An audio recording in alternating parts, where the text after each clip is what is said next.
Today we're going to look at calculating equilibrium concentrations when we have to use the quadratic formula.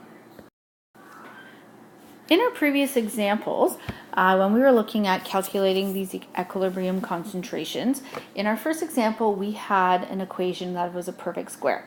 So we could use perfect square rules to solve for x. In our next example we looked at the 100 rule. The 100 rule is when the ratio between your K and your initial concentration is greater than 100. Today we're going to look at what happens when you do not have a perfect square or can use the 100 rule, and that is when you need to use the quadratic equation. So to move forward in this lesson, you're going to need a copy of your handout, and we're looking at part 2 where it says using the quadratic formula. So in the example we're going to look at, it says that it's a 0.50 mole per liter. And we have to change this. It's a little bit of a typo, so you're going to just scratch out the liters here. And we're just going to say that it's 0.5 mole. So our question says we have 0.5 mole of N2O4 and it's been placed in 1 liter closed system. And it's 150 degrees Celsius. We want to know what the concentrations of our N2O4 and our nitrogen dioxide are going to be at equilibrium if K equals 4.50. And we have our balanced chemical equation here. So the very first thing we have to do is we need to calculate the concentration of our N2O4 if we have 0.5 mole in 1 liter, and we can do that using concentration equals number of moles over volume.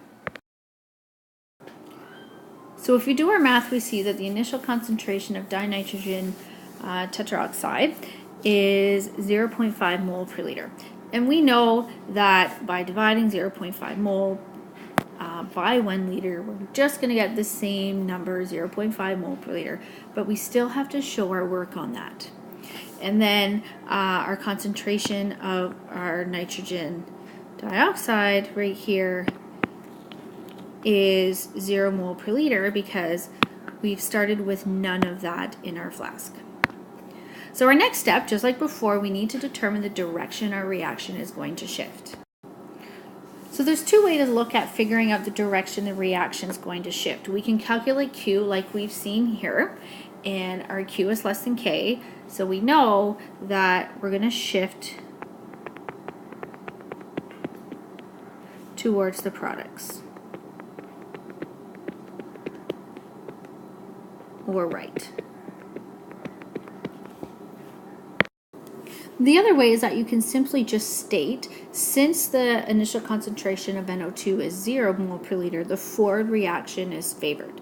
So we're going to shift right and make products. So when you're doing this, we need to do either a Q or this statement, one or the other. They both tell us that we're going to shift right and make products. Our next step is to set up our ice table, just like before.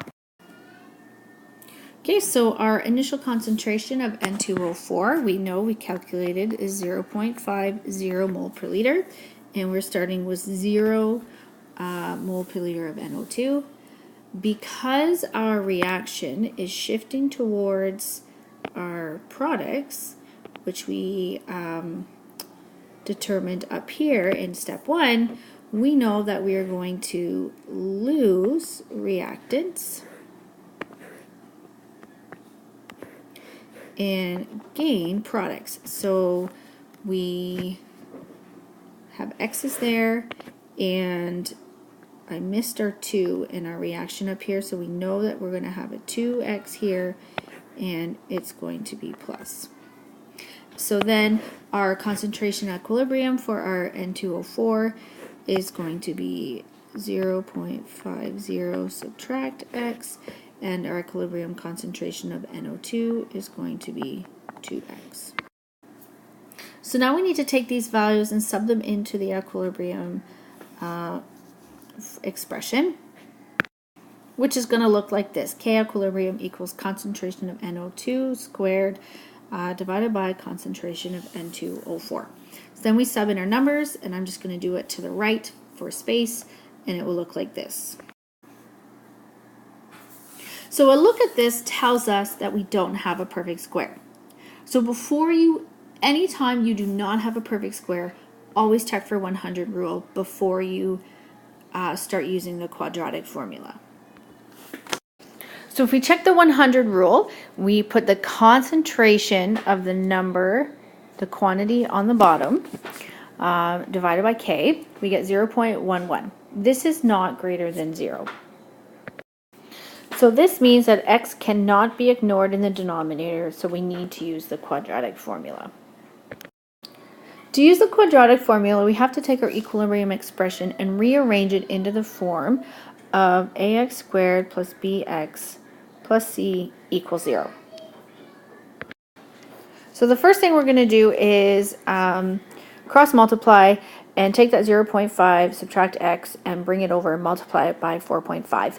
And then in our next step, we're going to multiply that 4.50 through the bracket. So we get something that looks like this.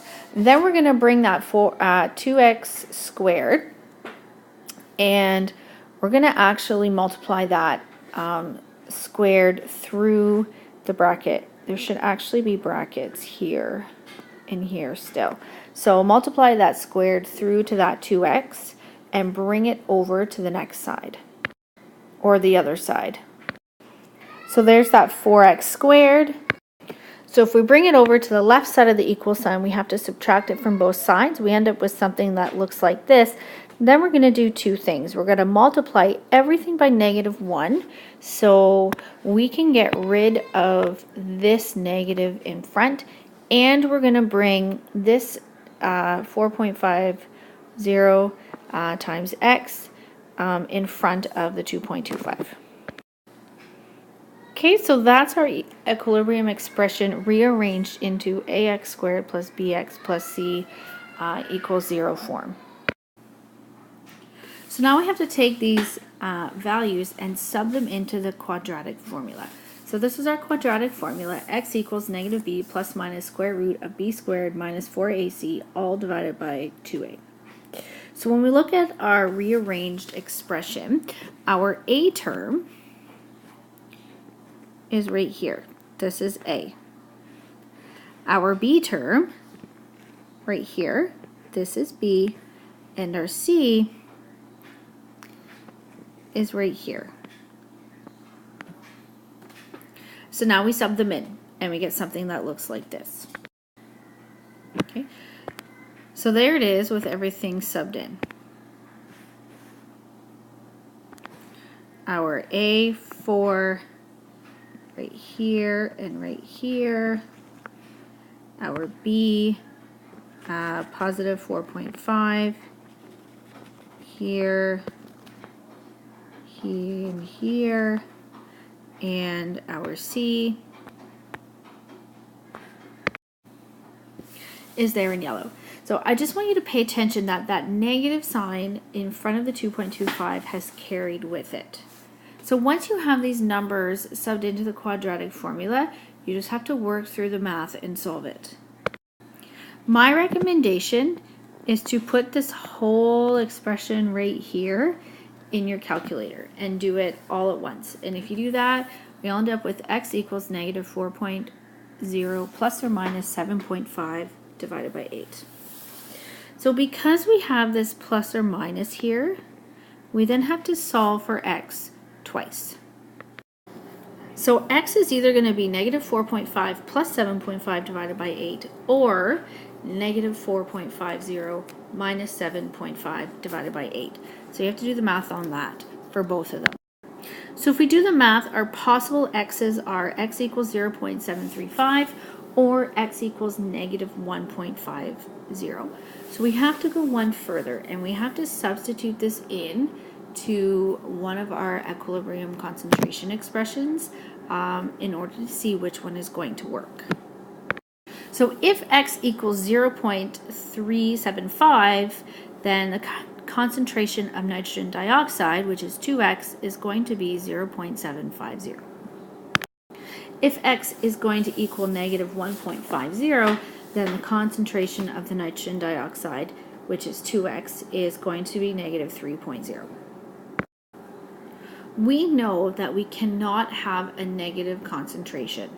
So because a negative concentration is impossible, our x has to equal 3.75. So now that we know our value of x, we have to do our last step, and we are going to substitute in our x values to get the equilibrium concentrations of our N2O4 and our NO2. So if we substitute in our values here, N2O4 equals 0.50 mole per liter, subtract x, and remember we are getting this from the ice table. We are substituting in 0.375 mole per liter for x, and we get an equilibrium concentration of 0.25 mole per liter.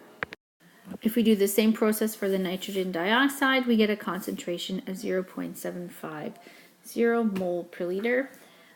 So there we've got it. We've got our equilibrium concentrations, and then we just need to finish off with our therefore statement. So there's our therefore statement. The equilibrium concentrations of N2O4 gas and NO2 gas are 0.125 molar and 0.75 molar respectively. So this ends our video lesson on how to use the quadratic equation to solve for equilibrium concentrations.